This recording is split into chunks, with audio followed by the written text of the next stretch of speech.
सौभाग्य कोहिनूर श्रीमान संजय जैन, श्रीमती ममता जैन परिवार, ग्रेटर कैलाश, दिल्ली। सौभाग्य भक्त श्रीमान विजेंद्र जैन, श्रीमती निर्मल जैन परिवार, गुरुग्राम। सौभाग्य भक्त श्री मनीष गोधा, श्रीमती सपना गोधा, गोधा एस्टेट परिवार, इंदौर। सौभाग्य भक्त श्रीमती कुंती देवी जैन, श्री राजीव जैन, श्रीमती मीनाक्षी जैन, कावेरी जैन, उदय जैन, सिविल लाइंस परिवार, दिल्ली। सौभाग्य भक्त Shri Amit Jain, CA, Shrimati Anshul Jain, Anshika Jain, Anuttar Jain, green park परिवार, दिल्ली। सौभाग्य भक्त श्री राजीव जैन, श्रीमती साक्षी जैन, श्री आयुष, श्रीमती दिशा अगड़िया, श्री नमन जैन, श्रीमती ईशा जैन परिवार, गुड़गांव। सौभाग्य भक्त श्री आलोक जैन, श्रीमती पायल जैन, कनिष्का जैन, शौर्य जैन परिवार, भजनपुरा, दिल्ली।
बंधुओं, भव्य प्राणियों, आप इसी समवसरण में बैठे हुए हैं क्योंकि यहाँ पर भगवान भी हैं और गुरु भी हैं और शास्त्र भी हैं, और जहाँ पे तीनों का समागम होता है वहाँ पे समवसरण हो जाता है।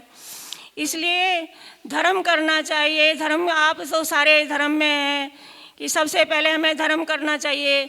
उठते ही उठते हमको सबसे पहले नमोकार मंत्र पढ़ना चाहिए 9 बार।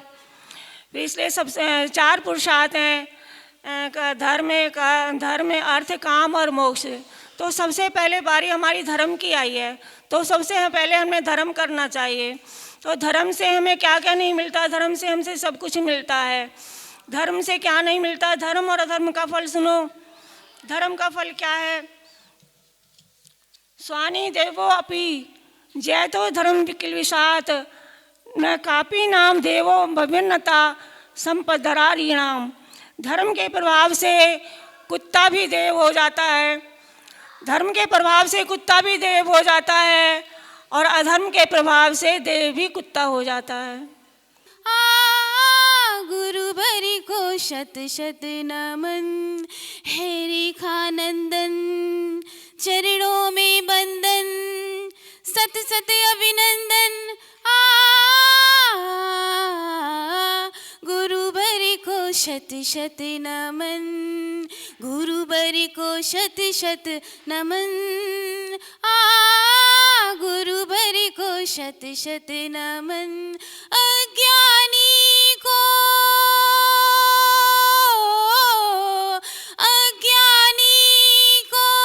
ज्ञान किरण दे, जीवन रोशन कर दो।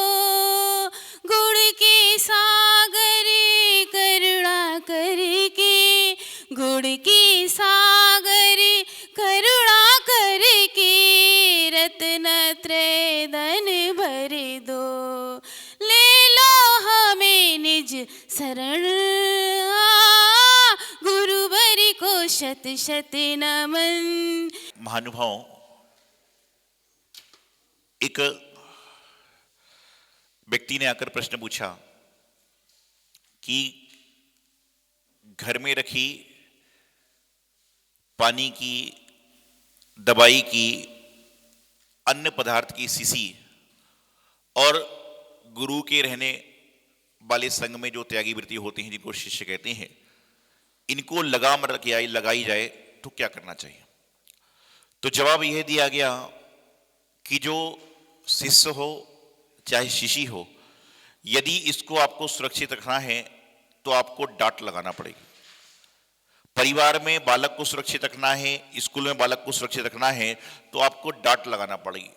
शीशी में यदि डांट लगा दोगे तो उसका तेल बाहर नहीं जाएगा, और शिष्य समुदाय को यदि डांट लगाओगे तो वह बाहर नहीं जाएगा। अब विचारनी बात है कि शिष्य कौन होता है।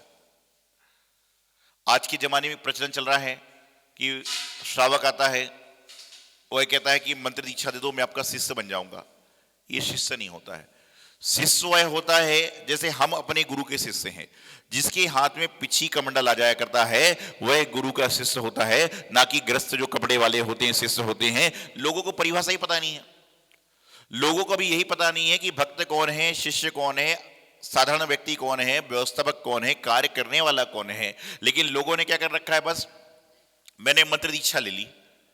मंत्र दीक्षा नहीं होती है, मंत्र तो जीने का नाम होता है, बल्कि मंत्र की कोई दीक्षा नहीं होती। दीक्षा तो एक ही होती है जिसका नाम होता है ज्ञानेश्वरी दीक्षा, और उसको जो धारण कर लेता है वही मायने में शिष्य कहलाने का अधिकारी होता है। आप भले कहते जाओ, आप सब कपड़े वाले व्यक्ति हो, आपको महाराज जी हम आपके भक्त हैं, ये बात समझ में आती है। मैं कहता हूं मैं भगवान का भक्त हूं, ये बात समझ में आती है। लेकिन मैं खुद नहीं कह सकता हूं कि मैं भगवान का शिष्य हूं, क्योंकि इन्होंने मुझे दीक्षा नहीं दी, मैं इनकी आराधना करता हूं। तो शिष्य और शिशी को यदि आप डांट नहीं लगाओगे, शीशी में यदि आप डांट नहीं लगाओगे तो तेल बाहर हो जाएगा, शीशी से पूरा पानी बाहर हो जाएगा, सब खराब हो जाएगा। उसी प्रकार से संघ में जो शिष्य हैं उनको यदि साधु गुरु डांट नहीं लगाएंगे, शिष्य हैं उनको डांट नहीं लगाएंगे तो क्या होगा, उनका भी आचरण विकृत होता जाएगा। आज परिवार में, विद्यालय में, कॉलेज में व्यवस्थाएं क्यों बदलती जा रही हैं? पहले जब हमने भी शिक्षा प्राप्त करी है, आज से 36 साल पहले, 34 साल पहले, उस समय हम लोग पढ़ते थे जब जमीन पे, जैसे आप प्रवचन सुनने से फट्टी पे बैठे हुए, चटाई पे बैठे हो, ऐसी फट्टी होती थी और उसके ऊपर सिर्फ पढ़ने वाला बैठता था। और पढ़ाने वाला कहां बैठता था? पढ़ाने वाला, आपके टीचर कहां बैठते थे? स्कूल की जो कुर्सी टेबल होती थी, मेज पर बैठते थे। लेकिन आज के समय में क्या हो गया?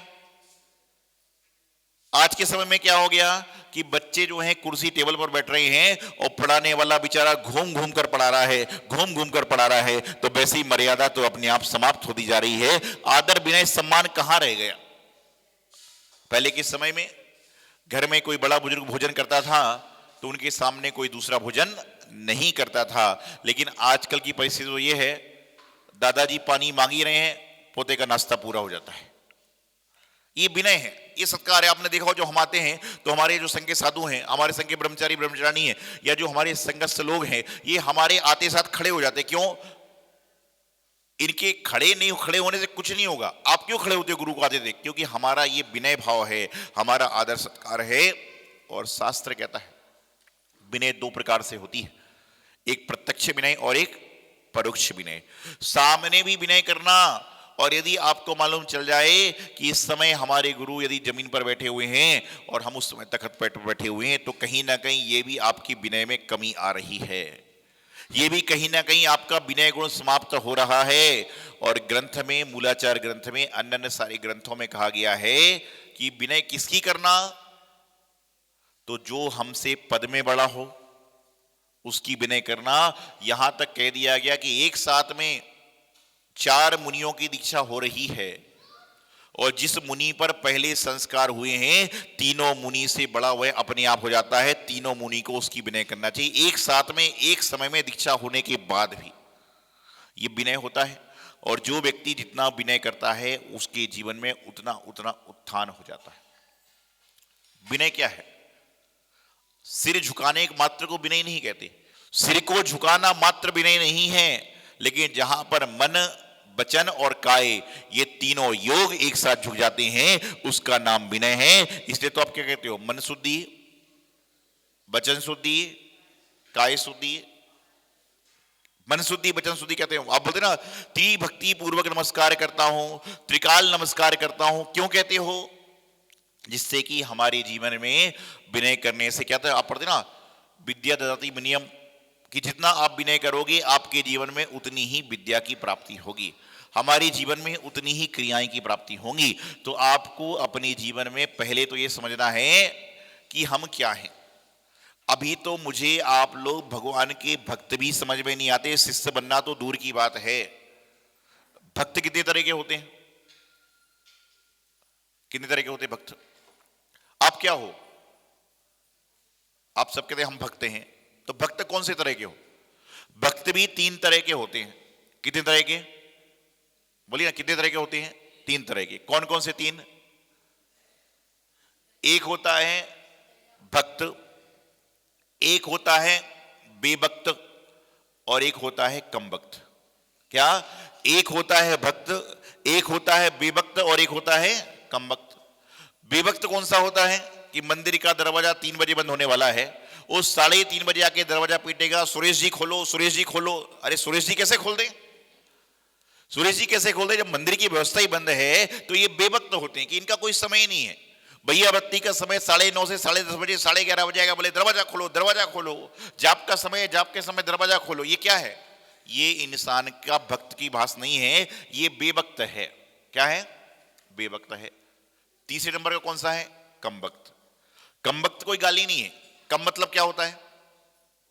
थोड़ा, और भक्त मतलब समय। तो जिसके पास में देव शास्त्र गुरु की आराधना करने के लिए समय कम है, वह कम भक्त है। कम भक्त को बोले महाराज कम भक्त क्यों कह रहे हो? तो कम भक्त कौन है? जिसके पास में भगवान की भक्ति करने के लिए समय कम है। भैया मैं तो 8 बजे आऊंगा, अभिषेक करा देना। अरे भाई 8 बजे तो तू आएगा, लेकिन 8 बजे आने के पहले प्रोसीजर देखो होता क्या है। कई बार होता है जब हम आहार लेते ना, आदि बड़ी जल्दी में आता है, मन शुद्धि वचन शुद्धि काय शुद्धि, आज सब हट जाओ। बोले, मैं बोला क्यों हट जाओ? बोले मुझे भी आहार देना है। अरे भैया जो सामने लाइन से खड़े हो क्या आदमी नहीं है?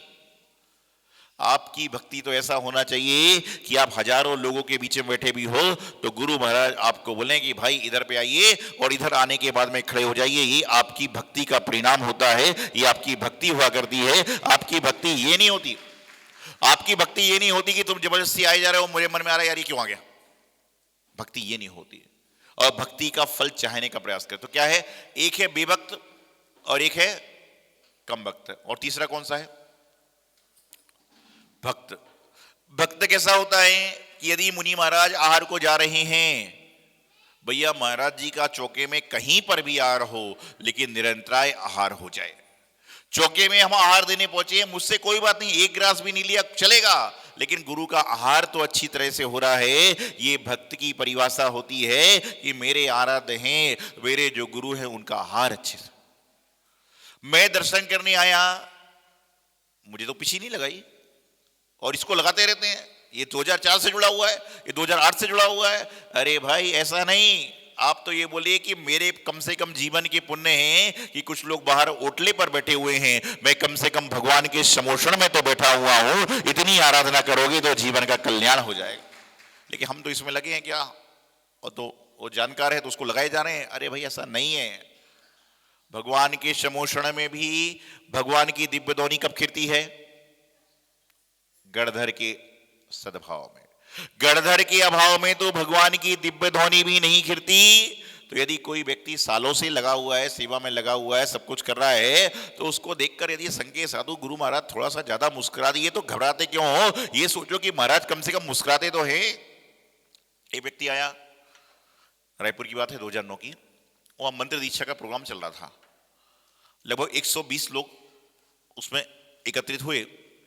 नरेंद्र ठोलिया जी रायपुर के हैं, काफी भक्त हैं, आप सब जानते हैं। उन्होंने अपना नंबर 120 पे लिखवाया, और बहुत ज्यादा जुड़ा हुआ व्यक्ति, जैसे आप सब जुड़े हैं, अशोक भाई जुड़े, सब जुड़े हैं, तो बहुत जुड़ा हुआ आदमी। तो उसने, मैंने उससे पूछा कि भाई तूने अपना नंबर 120 क्यों लिखाया? बोले महाराज जी मैंने अपने कर्मचारियों, मतलब जो कार्यकर्ता यहाँ के थे, जो मंदिर के कर्मचारी थे, उनसे कहा था कि मेरा नंबर जो है संस्कार मंच जब बनेगा, सौभाग्य मंच बनेगा, तो सबसे आखिरी में लिखना। जब महाराज वो जाप का कार्ड देंगे, जब सबसे आखिरी में मैं लूंगा। तो मैंने पूछा ऐसा क्यों? बोले महाराज जी मुझे इस बात की प्रसन्नता है कि मेरे गुरु के पास मेरे से पहले 119 आदमी तो हैं, मेरा नंबर 120 आ रहा है, तो कम से कम मेरे गुरु को चाहने वाले 119 लोग तो और हैं। ऐसी श्रद्धा भक्ति सबकी हो जाए तो आपको यहीं पर बैठे बैठे परमात्मा की प्राप्ति है। लेकिन आदमी तो पीछे से आता है और आगे आने का काम करता है। और ध्यान रखना, जो ऐसा काम करेगा कि पीछे से आगे आने का प्रयास करेगा तो ऐसा ना हो जाए कि बाद में भी पीछे से आओ और आगे जाने का प्रयास हो जाए।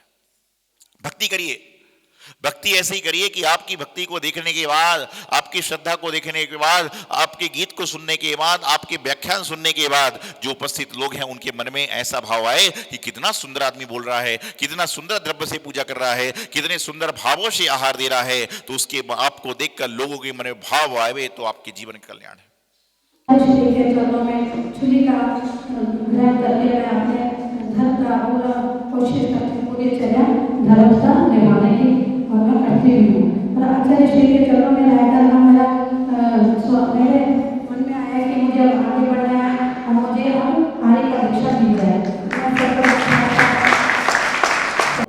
हो सकता है छुट्टी के बनाने के लिए आगे बढ़ सकते हैं, उसकी अवस्था दूसरी थी, तो जैसे ही समय में दूसरा कार्यक्रम होगा ये भी कितने पहुंचेंगे तो ये बहुत आगे बढ़ेंगे हैं, तो ये इच्छा और प्रोग्राम होगा तो पूरी आगे बढ़ाने का प्रयास करेंगे और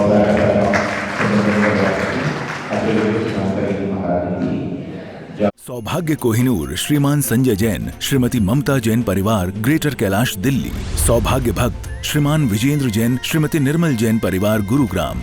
सौभाग्य भक्त श्री मनीष गोधा, श्रीमती सपना गोधा, गोधा एस्टेट परिवार, इंदौर।